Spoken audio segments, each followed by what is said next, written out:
আচ্ছা, হোলি তো চলে এলো, আর হোলির দিনকে তোমরা কারা কারা ভাং খেয়েছো? তো চলো প্রথম থেকে শুরু করা যাক। সকালবেলায় আমার বন্ধু এসে আমাকে ঠিক এরকম অবস্থা করে দিয়েছে। সকালবেলা আমি আমার একটা বন্ধুকে ডেকেছিলাম, কারণ আমি একটা ভিডিও আর ফটোশুট করব বলে। ফটোশুট শেষ করে বাইরে বেরিয়ে দেখি চ্যাঙ্গা পুঙ্গা গুলো বেরিয়ে গেছে। সকাল তখন 10টাও বাজেনি, নিজেরা তো ভূত হয়েছে আর সবাইকে ভূত বানাচ্ছে। এমনিতেই সকালবেলা আমাকে পুরো ভূত বানিয়ে দিয়েছিল, একটু ঝেড়ে ঝুড়ে বেরিয়েছি, আবার যদি ভূত বানায় ব্যাস মুখটার অবস্থা পুরো খারাপ হয়ে যাবে। এরপর একটু বেলা হতেই আমার দুই বান্ধবী চলে এসেছিল, আর তাদের সঙ্গে একটু রং খেলছিলাম। আর এই করতে করতে বেজে গেছিল বেলা 12টা। আর আজকে যেহেতু চন্দ্রগ্রহণ আছে দুপুর 3:20 থেকে, তার আগেই কিন্তু খাওয়া দাওয়া করে চান টান করে একদম রেডি থাকতে হতো। তার জন্যই চলে গেছিলাম ভাং বানানোর জন্য। তখন বাজে বেলা 1টা। আর এই ভাং কিন্তু এটা নিয়ে আমি 2 বছর হলো খাচ্ছি।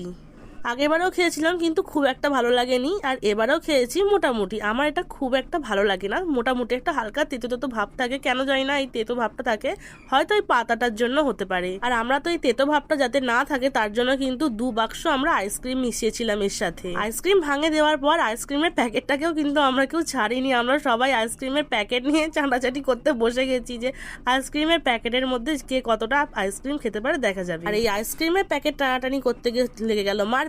তারপরেই দেখি এদিকে ভাং কমপ্লিট। চলো তারপরে তো ভাংটা খেয়েছিলাম, আর এই ভাংটা কিন্তু মোটামুটি ভালো ছিল, খুব একটা ওই যে ভালো লাগে না যে হালকা তিতকুটে ভাব থাকে বলে। এই পর্যন্ত তো সব ঠিকঠাক ছিল। এরপরে আমরা ভাং খেয়ে নিচে বেরিয়ে পড়েছিলাম আবার রং মাখার জন্য। তারপরের অবস্থাটা কি হয়েছিল দেখো, এখানে আকাশ হাতে বাঁদর রং নিয়ে সবাইকে মাখানোর জন্য দৌড় মেরেছে। আর যাই হোক, এই বাঁদর রংটা না আমার খুব ভয় লাগে বিশ্বাস করো, কারণ মুখ থেকে উঠতেই চায় না একদম।